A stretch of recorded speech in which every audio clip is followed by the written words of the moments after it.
Now then, welcome back to the channel, Oliver, mate. Good to see you, buddy. Good to see you. Thanks for having me along.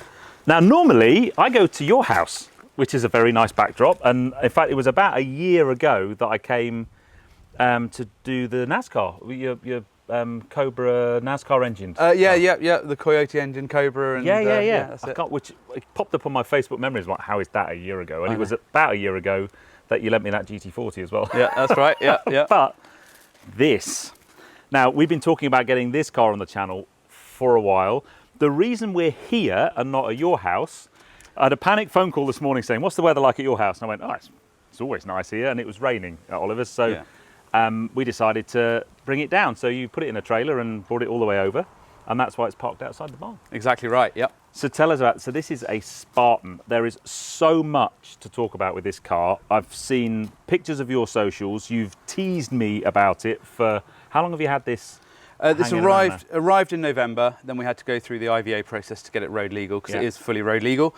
And then, we've just been learning it. And but you teased me before you'd even put it through IVA, I think. You sent me a picture going, got to get on. So it's just an epic thing.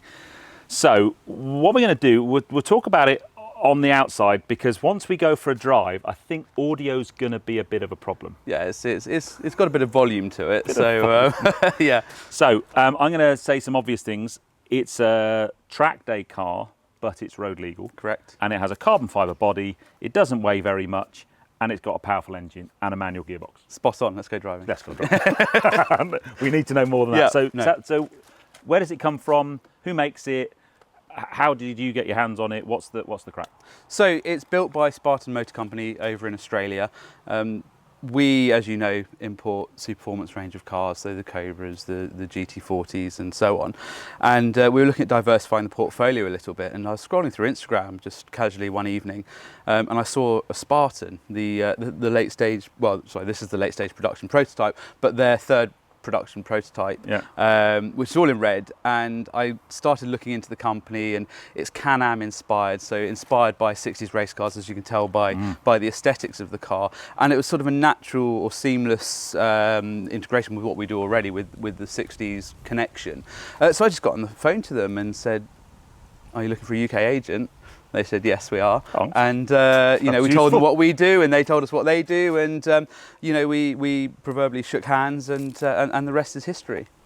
It's a stunning thing to look at. I love that. I hark back to the sort of 60s and 70s. They made beautiful cars there. It's very curvy. But you were saying before that in Australia, this is a track-only car. Correct. You definitely wanted it to be a car you could drive to the circuit. Yeah. So it needs to be road legal. I mean, today's a case in point, right? It's raining down at ours, so we came over to you in the nice sunshine. So there are limited days where this is practical. Now, we've taken it on long road trips in the rain, and it's not been a problem, but for a filming day, it's probably not ideal. No. But, a lot of people will want to drive their car to the track, have some fun, drive home. They might not have a trailer, they might have storage for a trailer, but also, when the sun's out like this on a weekend or a weekday, you've got a bit of time off work, it's just such a fun thing to go and have a blast with. So we said to make it realistic and viable in the UK, it would have to be road legal.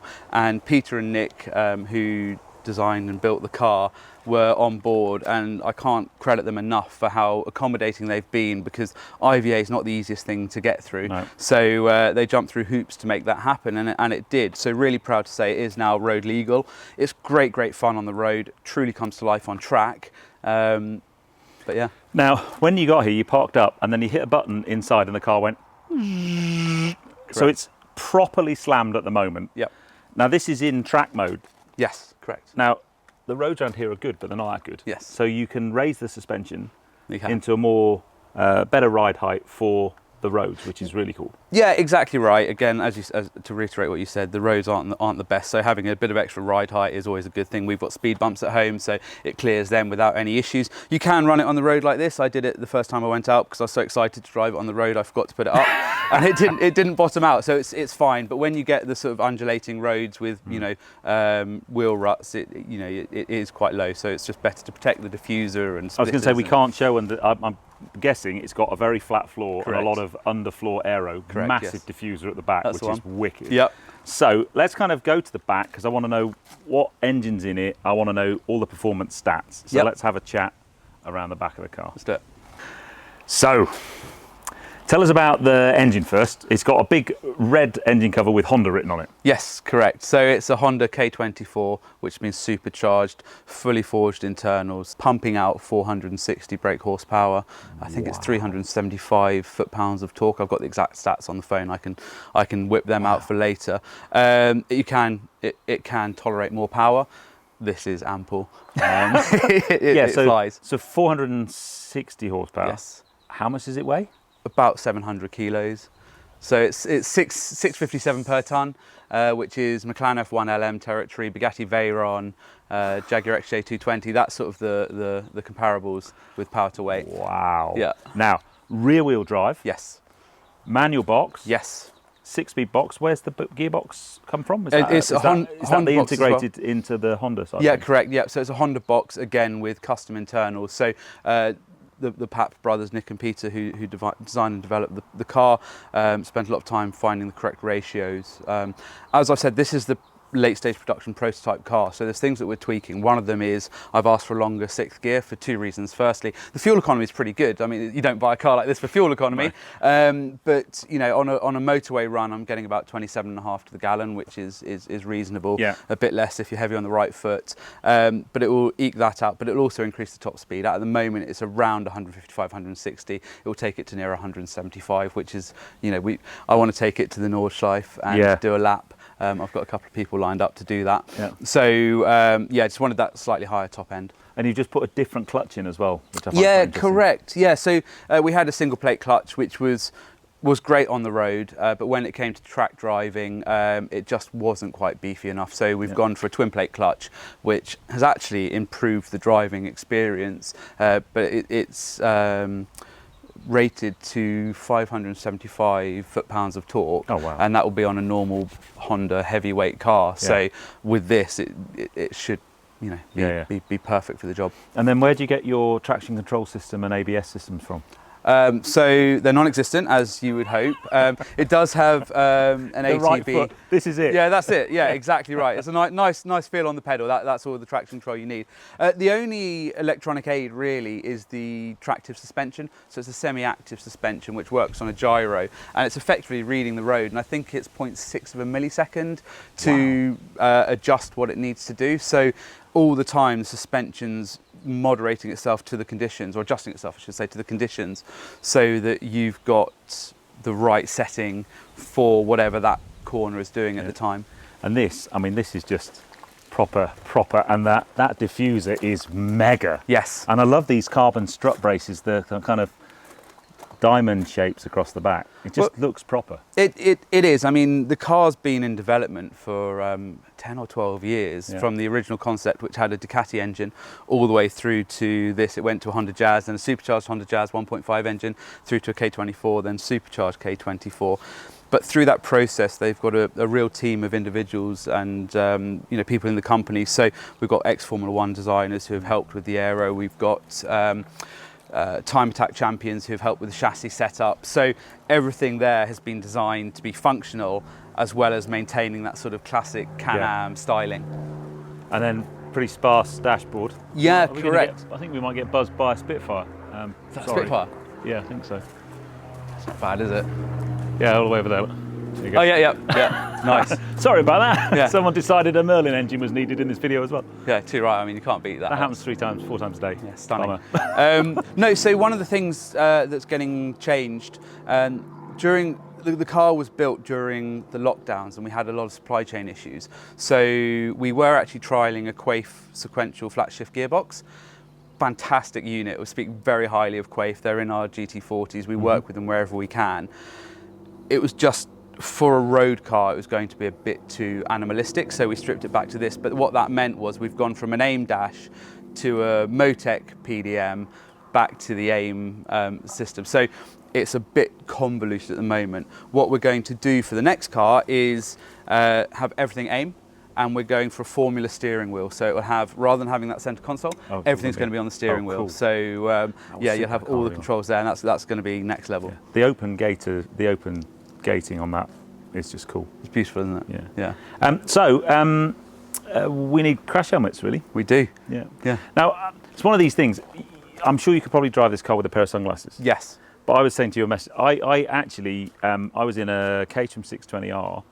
I've been driving it all week with just sunglasses, and luckily I went up to VMAX and I had my crash helmet with me. Took a friend out, and we both had crash helmets on, and I was doing 70 odd miles an hour, and a bird flew out of a tree and hit me there. Yeah. And luckily I had a crash helmet on, and it freaked me out so much that I always swore if I ever go out in an Atom or anything like this, crash helmet. Yeah. So crash helmets on, try and work out where the hell the cameras are going to go. No idea what audio is going to look like, but the next bit's going to be good fun.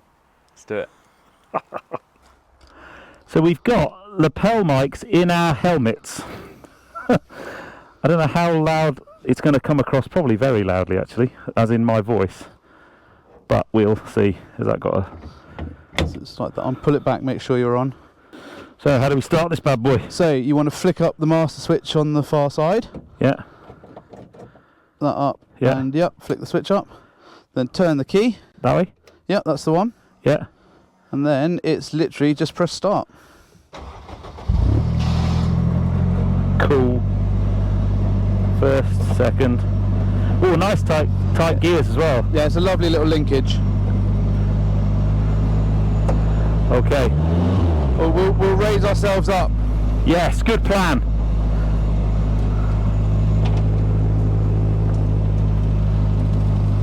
So, I'm going to do this in one take because we can't really hear each other. No, already. So you can't really hear each other. So I'm going to do it in one take just to take you along on the experience of driving this car for the first time. Oh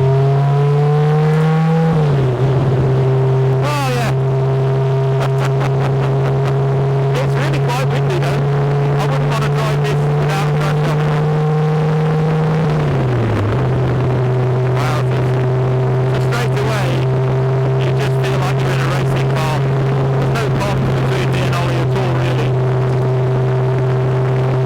Suspension is pretty firm, but the steering wheel is really light and direct. You can just feel the car very stiff already, but it's got a sharp, weighty front end on it.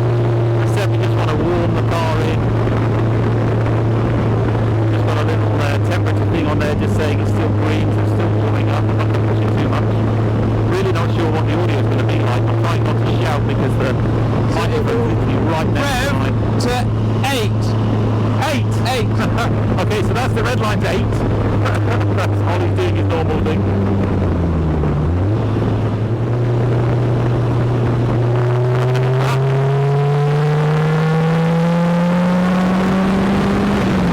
Oh yeah.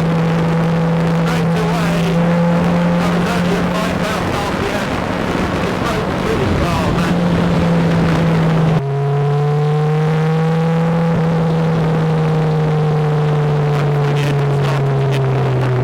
Brake pedal's really firm, but you've got a lot of braking in here. I can feel that front end's tight. Wow.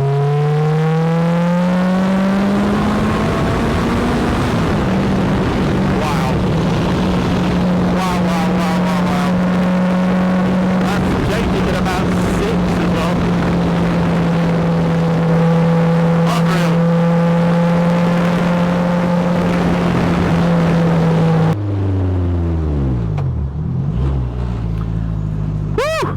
All good? I thought we'd come in here, just saw that camera out, and also, what a thing! Yeah.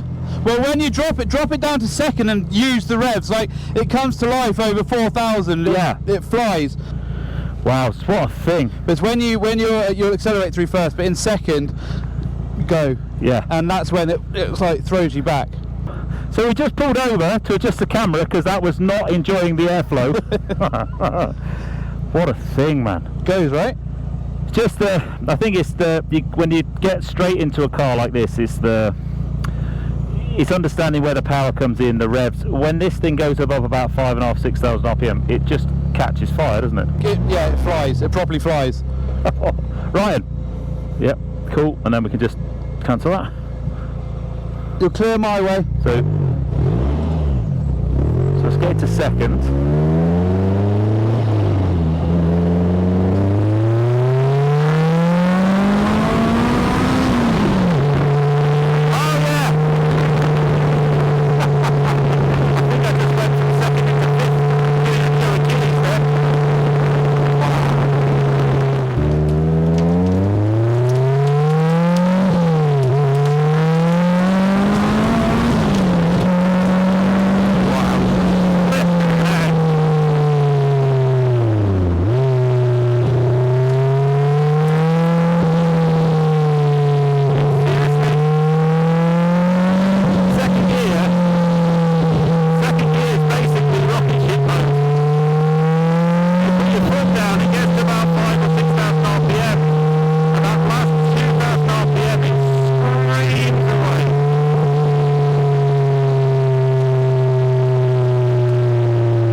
just unreal. It's cool, isn't it? It really picks up and just wants to go. It's quite intimidating, but it's also quite confidence inspiring. Yeah, exactly that. It's as I say, ex-Formula 1 designer helped with the design and the aerodynamics, and a sprint champion has helped with the chassis setup. So it knows what it's doing. It's competent. Yeah. Well, here we go. It's car.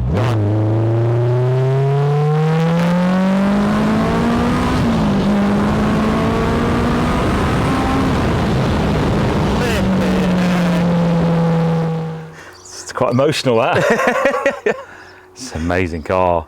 We thought we'd do the finish to the video here because that was the most challenging filming I've ever done from an audio point of view. And I know the audio is not perfect because I've checked it before we've done this bit, but it really was very difficult. However, let's just put that to one side. This thing is special, like really special. Yeah. It's ballistically quick. And when it gets up on kind of from like 5,000 or so RPM onwards, up to 8, it's just, you think it's quick and then you realise you're only doing up to 5,000 RPM and then it just lets rip. And it just, the gearbox, you really have to, I was being too gentle with it to start. I think you have to be very positive with it. Yeah. Because I think I went from like 3rd or 2nd to 5th a couple of times. Yeah. Better than going the other way. Better than going from top of 4th to 3rd though. But it's a lovely gearbox actually, and it's just got so much traction. Yeah, it really does. So the power to weight ratio figures, which we talked about earlier, are high, but it's usable and compliant. And the tyres, I know you work with Michelin, but these have been developed with Yokohama, and we're running the AO52s. And it's just such a competent tyre. The package works together. You can use the traction, you can use the power. The suspension's always reading the road, so it's telling you what it's doing, and it's communicating. And so it makes for a very stable platform. And through the drive as well, I was telling you, use the brakes, not because I was scared you were going to brake. But just to show, this is running AP racing brakes. We've also got options for wheelwoods as well. But again, they're equally as competent as the power and the handling, so it stops you and it gets you out of the trouble. I think because if you just drive them like a road car brake, they're good, but when you really leave your braking later into the corner and you really lean on them, they're really good. Yeah, really good. And I tried to say this a couple of times on the drive, and I wanted to talk about it at the beginning, but it's very competent on the road, but it's when you get it on the track that it really comes to life. I talked about. I can't imagine what this is like on a track. Yeah, well, I mean, there's a video with a well-known online car company. If I can say the name, that's up to you. Oh no, good. Shout out to the guys at Cinch. Yeah, shout out to the guys at Cinch and Sam Sheehan, who did a cracking lap. So we broke the outright lap record for Rockingham National, beating the JP1 Pure Sports Car that you can drive at Palmer Sports. So that was a record holder. We beat that outright, and we were 1.8 seconds quicker than a 991.2 GT3 RS. So 1 minute 14.14. So on track, it just truly comes to life. Last couple of things people are bound to want to know. Firstly, this is in an exposed carbon fibre weave. Correct, yes. So I'm guessing this is like the top spec. Yes. So you're saying you can get carbon fibre body, but without, because when you do exposed carbon fibre weave, you have to be super anal about all the lines, the join lines and everything, correct, and that increases the production cost, so it's more expensive. Yes. So you can have a carbon fibre body with paint. Yep. Or you can have a fiberglass body. Yep. So that's obviously going to affect the price point. Engine-wise, you've got some engine choices. Yeah, as well? so you can either have it supercharged or normally aspirated. Yep.